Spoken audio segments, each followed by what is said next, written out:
جو ہما سے بھاگی تھی ہمارے قریب کہیں پڑاؤ ڈالے ہوئے ہے، ہمیں اس پر نظر رکھنی ہے اور اس کی نقل و حرکت کی اطلاع العادل تک پہنچانی ہے۔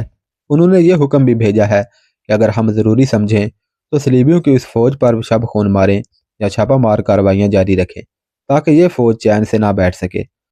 اس کے ساتھ ہی العادل نے یہ بھی کہا ہے کہ اس فوج نے مسلمانوں کے بہت سے گاؤں تباہ کر دیے ہیں۔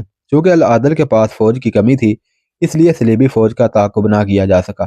انہوں نے کہا کہ اگر بالڈون کی فوج اور پیچھے اپنے علاقے میں چلی جاتی ہے تو اسے نہ چھیڑا جائے، کیونکہ خطرہ ہے کہ وہ ہمس کو تباہ کر دے گی۔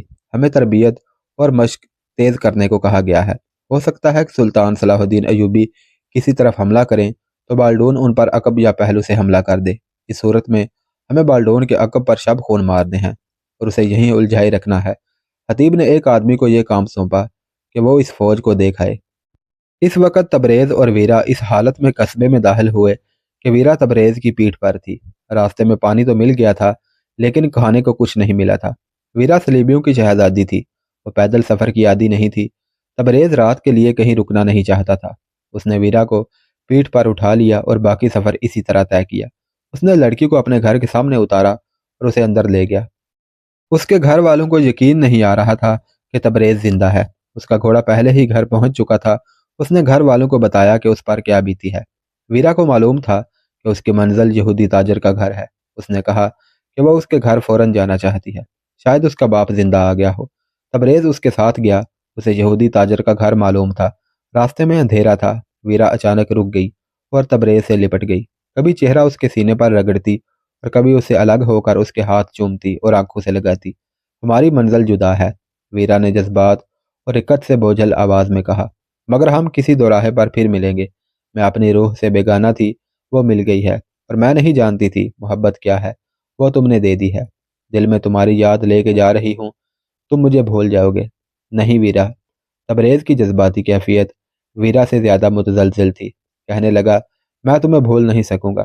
میں نے تمہیں راستے میں کہا تھا کہ اب تک ایک باطل مذہب کی پجاری رہی ہو، باقی عمر اسلام کے سائے میں گزارو، میں تمہارا انتظار کروں گا۔ میرے دل میں اب کوئی لڑکی نہیں سما سکے گی۔ تم اب اسی قصبے میں رہو گی، ہم ملا کریں گے، لیکن وہاں جہاں کوئی دیکھ نہ سکے۔ تبریز نے امانت میں خیانت نہیں کی تھی۔ دوران سفر یہ لڑکی اس کی مرید ہو گئی تھی۔ پھر یوں ہوا کہ لڑکی تبریز کے دل میں اتر گئی۔ اب وہ دل پر پتھر رکھ کر اسے یہودی کے حوالے کرنے جا رہا تھا۔ وہ جب اسے یہودی کے گھر لے گیا تو وہاں اسے بوڑھا عیسائی ملا۔ اس نے ویرا کو گلے لگا لیا۔ یہودی تاجر گھر میں نہیں تھا۔ وہ فیصلے کے تحت شاہ بلڈون کی ہیماگاہ کو روانہ ہو گیا تھا۔ تبریز بوڑھے کے اصرار کے باوجود وہاں رکا نہیں۔ وہاں سے وہ مسجد چلا گیا۔ دروازہ اندر سے بند تھا۔ اس نے دستک دی، دروازہ کھلا تو وہ اندر چلا گیا۔ سلطان صلاح الدین ایوبی نے 1 سال کے اندر اپنی فوج تیار کر لی تھی۔ اس نے مزید انتظار نہ کیا۔ جس رات ہمس کا ایک یہودی تاجر شاہ بلڈون سے یہ کہنے جا رہا تھا کہ وہ اپنی فوج سے ہمس کے مسلمانوں کو تباہ و برباد کر دے، اس رات سلطان ایوبی کی فوج قاہرہ سے نکل گئی تھی۔ اس کی منزل دمشق تھی۔ کوچ بہت تیز تھا۔ سلطان ایوبی وقت ضائع نہیں کرنا چاہتا تھا۔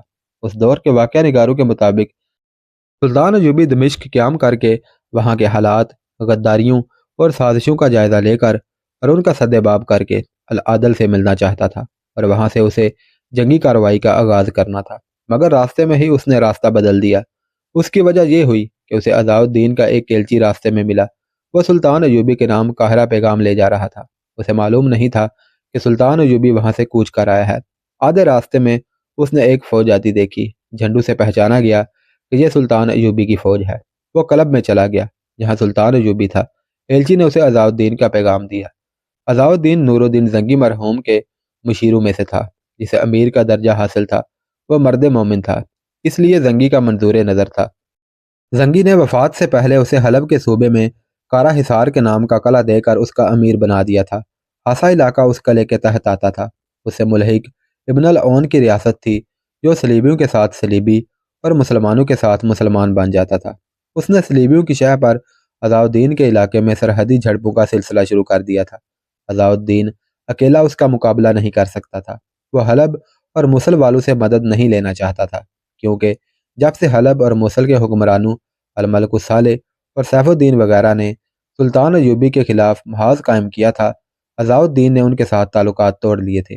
اس نے سلطان ایوبی کو جو پیغام بھیجا وہ یوں تھا: قابل احترام سلطان صلاح الدین ایوبی بن نجم ایوب، سلطان مصر و شام، آپ پر اور سلطنت اسلامیہ پر اللہ کی رحمت ہو۔ میری وفاداری کے متعلق آپ کو شک نہیں ہوگا۔ میں نے تل خالد کی طرف سے صلیبیوں کا راستہ روک رکھا ہے۔ تمام تر علاقہ اور پیش قدمی کے راستے میرے چھاپا مارو کی نظر میں رہتے ہیں۔ صلیبیوں نے مجھے راستے سے ہٹانے کے لیے ابن العون کے ساتھ گٹھ جوڑ کر لیا ہے۔ آپ جانتے ہیں کہ میری سرحد اس علاقے سے ملتی ہے جو دراصل آرمینیوں کا علاقہ ہے۔ ان آرمینیوں نے میری سرحدی چوکیوں پر حملے شروع کر دیے ہیں۔ آپ آگاہ ہوں گے میرے پاس فوج کی کمی ہے۔ صلیبیوں اور آرمینیوں نے میرے پاس 2 بار ایلچی قیمتی تحائف کے ساتھ بھیجے تھے۔ وہ مجھے دعوت دے رہے ہیں کہ میں ان کا اتحادی بن جاؤں اور آپ کے خلاف لڑوں۔ انکار کی صورت میں انہوں نے مجھے حملے کی دھمکی دی ہے۔ میری جگہ کوئی اور ہوتا تو اپنی زمین کے تحفظ کے لیے یہ دعوت قبول کر لیتا۔ یہ جگہ اتنی دور ہے کہ وقت پڑے تو مدد کو آنے والے بر وقت نہیں پہنچ سکتے۔ اس کے باوجود میں نے ان کی دعوت کے بجائے ان کی دھمکی قبول کی ہے، اور میں نے یہ اقدام اللہ کے بھروسے پر کیا ہے۔ میں اپنا قلعہ اور اپنا علاقہ اور اس کے ساتھ اپنی جان قربان کر دوں گا۔ صلیبیوں کے ساتھ اتحاد نہیں کروں گا۔ میں نور الدین زنگی مرحوم کی روح کے آگے جواب دہ ہوں، اور میں ان لاکھوں شہیدوں کے آگے جواب دہ ہوں جو قبلہ اول کے نام پر قربان ہو چکے ہیں۔ مجھے معلوم نہیں کہ آپ کا آئندہ اقدام کیا ہوگا۔ مجھے یہ معلوم ہے کہ ارملا کے حادثے کے بعد آپ تنظیم نو اور دیگر تیاریوں میں مصروف ہوں گے۔ مجھے یہ بھی معلوم ہے کہ محترم الملک العادل میری مدد کو آنے کے قابل نہیں۔ میں آپ کو اپنے احوال سے خبردار رکھنا ضروری سمجھتا تھا۔ اگر آپ حکم دے تو میں اپنے علاقے اور کارا حصار سے دستبردار ہو کر اپنی فوج آپ کے پاس لے آؤں۔ دوسری صورت میں مجھے ہدایت دیں کہ میں کیا کروں۔ میں کسی قیمت پر صلیبیوں اور آرمینیوں کے ساتھ کوئی سمجھوتا نہیں کروں گا۔ سلطان ایوبی نے یہ پیغام پڑھا۔ اسی وقت اپنے سالاروں اور مشیروں کو بلایا، پیغام انہیں پڑھ کر سنایا اور یہ حکم دے کر سب کو حیران کر دیا کہ کوچ کا راستہ بدل دو، ہم ابن العون کے علاقے پر یلغار کریں گے۔ سلطان ایوبی ڈکٹیٹروں کی طرح حکم نہیں دیا کرتا تھا، اور وہ جذبات سے مغلوب ہو کر بھی کوئی جنگی کارروائی نہیں کیا کرتا تھا، مگر اس حکم کے پیچھے جنگی فہم و فراست کے ساتھ جذبات بھی کار فرما تھے۔ کارا حصار میرے محترم استاد نور الدین زنگی مرحوم کی نشانی ہے، سلطان ایوبی نے کہا، اور عزاء الدین کے الفاظ میں مجھے زنگی مرحوم کی آواز سنائی دے رہی ہے۔ میں اس شخص کو تنہا نہیں رہنے دوں گا جو ہمارے مقصد اور عزم کے ساتھ وفاداری کا اظہار کرتا ہے۔ سلطان محترم، ایک سالار نے کہا، ہم حقائق کو سامنے رکھیں تو کسی بہتر فیصلے پر پہنچ سکیں گے۔ حقائق یہ ہیں کہ ہمیں پہلے دمشق جا کر وہاں کے حالات کا جائزہ لینا ہے۔ سلطان ایوبی نے کہا، اب اگر ہم دمشق چلے گئے تو ابن العون تل خالد پر حملہ کر دے گا اور عزاء الدین اس کے آگے نہیں ٹھہر سکے گا۔ آگے حلب ہے، تم سب الملک الصالح اور اس کے مشیروں کو اچھی طرح جانتے ہو۔ بے شک وہ اس معاہدے کا پابند ہے جو اس نے ہمارے ساتھ کر رکھا ہے، لیکن معاہدہ لوہے کی دیوار نہیں ہوتی کہ ٹوٹ نہ سکے۔ وہ فوراً صلیبیوں کے ساتھ سمجھوتا کر کے ایک بار پھر ہمارے خلاف لڑنے کو آ جائے گا۔ میں صلیبیوں کو حلب نہیں لینے دوں گا، اور عزاء الدین کو میں اکیلا نہیں چھوڑوں گا۔ کچھ دیر عملی پہلوؤں پر بحث و مباحثہ ہوا اور طے ہوا کہ تل خالد کی سمت کوچ ہوگا۔ سلطان ایوبی نے عزاء الدین کے ایلچی کو زبانی پیغام دیا، جس میں کہا کہ عزاء الدین ابن العون سے ملے اور اسے دوستی کا دھوکہ دے، لیکن اسے اپنے علاقے میں دخل انداز نہ ہونے دے۔ اس کے ساتھ دوستی کی شرائط پر بات چیت کرتا رہے اور اسے یہاں تک دھوکہ دے کہ وہ اپنی فوج اس کے حوالے کر دے گا۔ سلطان ایوبی نے ایلچی کو بتا دیا کہ اس نے اپنی فوج کو تل خالد کی طرف تیز کوچ کا حکم دے دیا ہے۔ ایلچی روانہ ہو گیا۔ صلیبی جاسوس سلطان ایوبی کی نقل و حرکت دیکھ رہے تھے اور صلیبیوں تک خبریں پہنچا رہے تھے، جن کے مطابق انہوں نے اپنے قلعوں اور اپنے علاقوں کا دفاع مضبوط کر لیا تھا۔ وہ جانتے تھے کہ سلطان ایوبی کے اقدامات کے متعلق کوئی پیشین گوئی نہیں کی جا سکتی۔ صلیبیوں کے مشترکہ ہیڈ کوارٹر میں جب جاسوسوں نے یہ اطلاع دی کہ سلطان ایوبی کی فوج دمشق کے راستے سے ہٹ کر کسی دوسری سمت جا رہی ہے، تو ان کے جرنیلوں نے کہا کہ ایوبی اپنے آزمائے ہوئے میدانوں میں لڑنا چاہتا ہے۔ ہمس کا یہودی تاجر جو ہمس کو تباہ کرانے کے لیے شاہ بلڈون کے پاس گیا تھا، واپس آ گیا تھا۔ اسے بالڈون نہیں ملا تھا۔ وہ اپنے صلیبی دوستوں سے مدد مانگنے گیا تھا۔ اس کے جرنیلوں نے یہودی سے کہا تھا کہ وہ شاہ بلڈون کے حکم کے بغیر کوئی اقدام نہیں کر سکتے۔ کریں گے ضرور۔ یہودی ہمس واپس آیا